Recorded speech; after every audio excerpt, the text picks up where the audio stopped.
Salam jumpa legioner yang terkasih. Pada kesempatan kali ini saya akan mencoba menjawab beberapa pertanyaan yang diberikan kepada kami saat pembinaan sesi yang ketiga.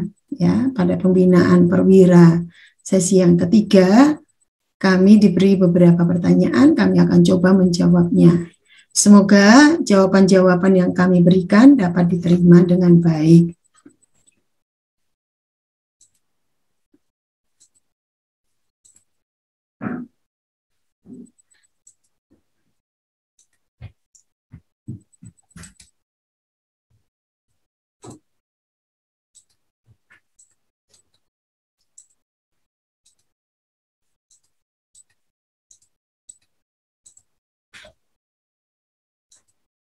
Baiklah, pertanyaan yang pertama dari saudara Yohanes Mangando. Apakah memungkinkan pemilihan perwira dilakukan secara aklamasi? Pemilihan perwira harus dilaksanakan secara rahasia, tidak diperkenankan secara aklamasi. Ya. Jika ada beberapa calon perwira untuk masing-masing jabatan perwira, maka setiap jabatan perwira harus diadakan pemungutan suara secara terpisah dan dimulai dengan jabatan tertinggi, ya. Jadi dimulai dari pemilihan ketua, ya, ketua presidium misalnya, ya. Dilanjutkan wakil ketua, kemudian sekretaris, dan yang terakhir adalah bendahara. Bila hanya ada satu nama yang dicalonkan atau calon tunggal, maka tidak perlu dilakukan pemungutan suara, ya. Jadi kalau calonnya untuk setiap jabatan itu hanya ada satu, maka pemungutan suara tidak dilaksanakan, ya. Demikian untuk jawaban pertanyaan dari saudara Yohanes. Pertanyaan kedua dari saudari Mariana Padang. Apakah tidak melanggar sistem kalau ketua presidium menjabat lebih 2 periode? Masa jabatan seorang perwira adalah 3 tahun dan boleh dipilih kembali pada jabatan yang sama untuk masa 3 tahun berikutnya. Jadi seluruhnya 6 tahun atau 2 periode. Seorang legioner yang masa jabatannya telah berakhir tidak boleh terus melaksanakan tugas-tugas jabatannya. Ya.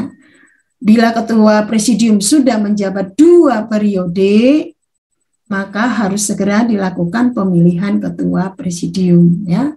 Jadi memang masa sekarang ini kan masa pandemi, ya. Diharapkan setelah masa pandemi ini bisa diizinkan oleh pastor paroki untuk melakukan rapat presidium, ya, maka segera melaksanakan rapat presidium dan dibicarakan bersama-sama kapan dilakukan pemilihan perwira, ya. Kalau yang masa jabatannya ketua yang sudah habis, maka dilakukan pencalonan ketua, ya. Setelah dicalonkan, maka bulan depannya disepakati untuk melakukan pemilihan ketua, begitu, ya. Jadi kalau sudah dua periode, segera untuk melakukan pemilihan ketua presidium. Pertanyaan berikutnya dari saudari Siska dari Malang. Untuk dipilih menjadi perwira presidium, apakah harus anggota aktif yang sudah lama? Untuk yang masih baru, apakah tidak boleh? Semua legioner aktif dapat dipilih menjadi perwira presidium. Syaratnya harus anggota aktif dari presidium, boleh anggota lama maupun anggota baru, ya. Jadi kita harus sepakat dulu, ya, yang namanya anggota aktif itu seperti apa. Kalau anggota aktif berarti legioner itu sudah pernah mengucapkan janji setia menjadi seorang legioner. Kalau belum pernah mengucapkan janji sebagai legioner, maka tidak dikatakan sebagai anggota aktif. Ya, memang ada istilah aktif percobaan. Kalau aktif percobaan berarti belum menjadi anggota aktif yang sebenarnya ya. Jadi setelah seorang legioner mengucapkan janji ya pada presidium, pada saat rapat presidium, maka dia terdaftar menjadi anggota aktif ya. Yang perlu ditekankan untuk memilih suatu perwira adalah dilihat dari kesetiaan dari legioner tersebut dalam mengikuti rapat presidium.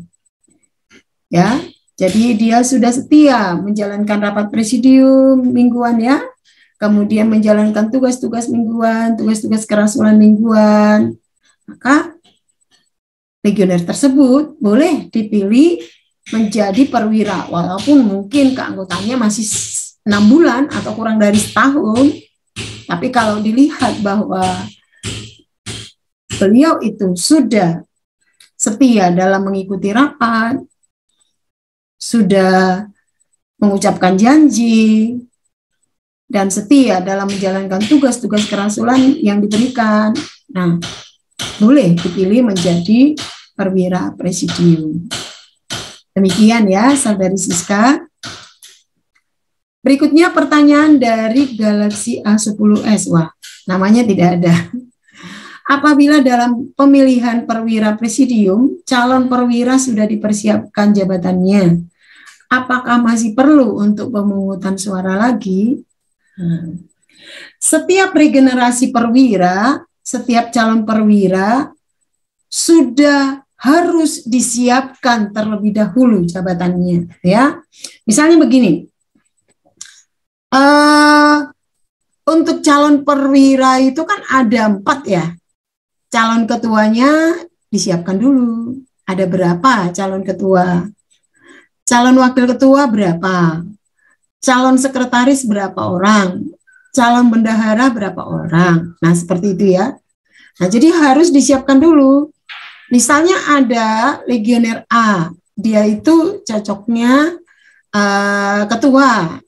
Nah, kan nggak cocok kalau dicalonkan menjadi bendahara, begitu kan?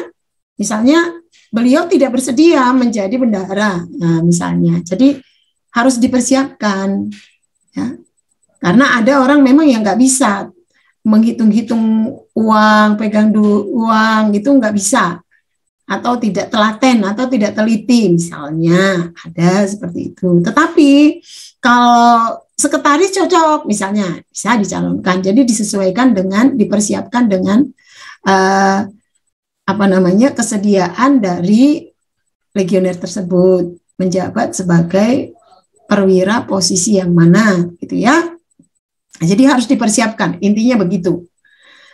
Misalnya jika ada beberapa calon perwira untuk jabatan ketua, maka harus diadakan pemungutan suara untuk jabatan ketua. Misalnya untuk wakil ketua tidak ada calonnya, cuma 1, ya, maka ya tidak perlu pemungutan suara. Kalau sekretaris cuma ada 1 calonnya, berarti tidak perlu pemungutan suara. Ya. Nah, bila hanya ada 1 nama yang dicalonkan atau calon tunggal, maka tidak perlu dilakukan pemungutan suara. Jika calonnya lebih dari 1, baru dilakukan pemungutan suara. Demikian ya untuk menjawab pertanyaan ini. Pertanyaan dari Saudari Yeni Kuria Sidoarjo. Dulu waktu saya masih ikut Presidium Junior, kalau ada anggota aktif yang mengundurkan diri, harus menulis secara tertulis ke perwira. Apakah sistem ini masih berlaku atau cukup menyampaikan secara lisan ke perwira? Seorang anggota aktif yang mengundurkan diri dari sebuah presidium harus menyampaikan secara langsung atau lisan dalam rapat presidium, ya, atau secara tertulis jika anggota tersebut tidak memungkinkan untuk menyampaikannya dalam rapat presidium. Jadi boleh dibuat secara tertulis kepada perwira dan menyampaikan alasan-alasan mengundurkan diri agar keanggotaannya tidak lagi dihitung dalam presidium, ya. Jika alasannya karena pindah tempat tinggal, maka dapat diusulkan agar mendaftarkan diri sebagai anggota pada presidium yang ada di tempat tinggal yang baru. Ya, jadi misalnya tempat tinggal yang baru belum tahu apakah ada legio apa tidak. Untuk sementara boleh menjadi anggota auxilier. Nah, kalau sudah mengetahui bahwa di tempat tinggal yang baru ada presidium, boleh bergabung ke presidium yang ada di tempat yang baru. Lalu pamit dari presidium lama untuk masuk ke presidium baru. Seperti itu ya. Pertanyaan dari Emi dari Malang dan pertanyaan dari saudari Ani dari Makale. Pertanyaannya hampir mirip ya. Pertanyaan dari saudari Emi, pada saat pembimbing rohani tidak hadir dalam rapat atau sedang berhalangan, apakah bacaan rohani sama alokusio bisa dibacakan atau diberikan oleh perwira? Ya. Pertanyaan dari saudari Ani, apakah sudah betul setiap rapat presidium selama APR hadir beliau yang harus membacakan buku pegangan dan alokusio saat itu? Nah, ini saya menjawab untuk dua pertanyaan ini sekaligus ya. Saat pembimbing rohani tidak hadir dalam rapat atau sedang berhalangan, bacaan rohani dan alokusio boleh dibacakan atau diberikan oleh perwira. Jika pemimpin rohani hadir dalam rapat, maka tugas bacaan rohani dan alokusio dilakukan oleh pemimpin rohani. Ya. Jika pemimpin rohani tidak hadir dalam rapat atau tidak pernah hadir di dalam rapat, dan yang ada hanya asisten pemimpin rohani, maka tugas bacaan rohani dan alokusio dilakukan oleh asisten pemimpin rohani. Ya. Jika pemimpin rohani dan asisten pemimpin rohani tidak hadir dalam rapat, maka tugas bacaan rohani dan alokusio dilakukan oleh ketua presidium atau perwira yang hadir dalam rapat pada saat itu, ya. Nah, kalau misalnya ada suatu presidium pemimpin rohani tidak pernah hadir atau tidak bisa hadir karena pemimpin rohani sangat sibuk, banyak tugas-tugas yang tidak bisa ditinggalkan dan tidak memiliki asisten pemimpin rohani, maka alokusio, bacaan rohani dibacakan atau dibuat oleh ketua presidium atau boleh juga anggota yang dimintai tolong oleh perwira ya. Jadi mungkin di presidium itu ada anggota yang mampu memberikan alokusio dengan baik, maka boleh dimintai tolong oleh perwira sehingga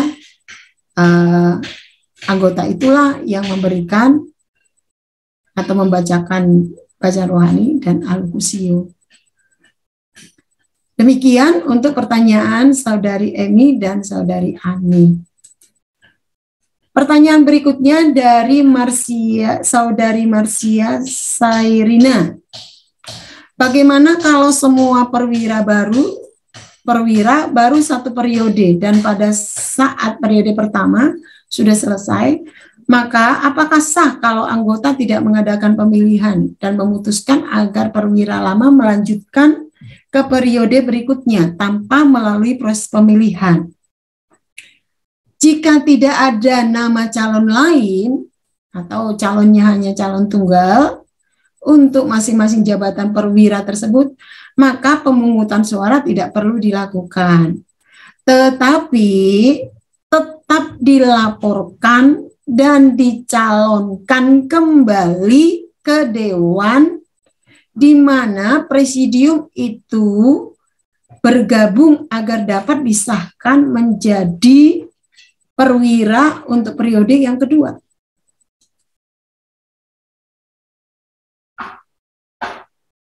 Ya, jadi disahkan di dewan di mana presidium itu bergabung. Ya.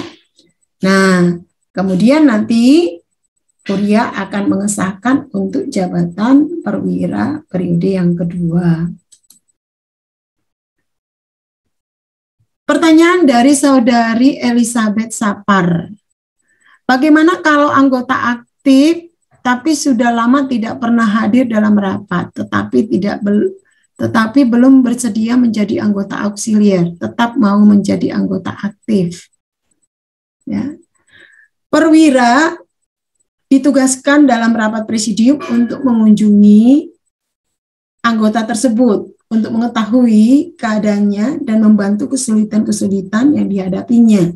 Kenapa kok tidak pernah hadir dalam rapat presidium, ya? Jadi perwira boleh ditugaskan ke mengunjungi anggota tersebut, ya. Jika anggota tersebut sedang sakit atau menghadapi masalah yang sulit, agar tetap dibantu dalam doa dan diberikan semangat, ya. Tidak buru-buru untuk dikeluarkan dari anggota, ya.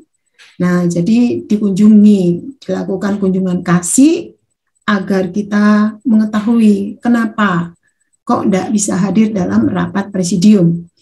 Jika anggota karena tugas dan kesibukan dalam pekerjaan diberikan penjelasan dan disarankan agar sementara menjadi anggota auxiliar. Dan jika sudah dapat menyediakan waktu untuk rapat presidium dan menjalankan tugas mingguan, dapat kembali menjadi anggota aktif. Ya, perlu disadari bahwa anggota auxiliar bukan anggota nomor 2, ya. Ini kita bisa bayangkan sebuah, ya, seekor burung, ya. Kalau sayapnya cuma 1, kan terbangnya nggak bisa. Sama dengan Legio Maria. Legio Maria itu punya 2 sayap, sayap kanan dan sayap kiri. Sayap kanan itu adalah anggota aktif yang bekerja, ya, hadir dalam rapat mingguan, melakukan tugas mingguan, itu adalah yang sayap kanan. Sedangkan yang sayap kiri, anggota auxiliar, ini adalah aktif untuk berdoa. Berdoa agar tugas-tugas kerasulan dari presidium itu bisa terlaksana dengan baik. Ya, jadi jika memang anggota tersebut karena kesibukan dalam pekerjaan dan tidak bisa ditinggalkan, bisa ditawarkan, dijelaskan dengan baik bahwa anggota auxiliar itu juga anggota presidium, ya. Demikian untuk pertanyaan-pertanyaan yang diberikan kepada kami. Jika ada pertanyaan yang belum jelas, boleh disampaikan pada sesi berikutnya. Terima kasih, Tuhan memberkati.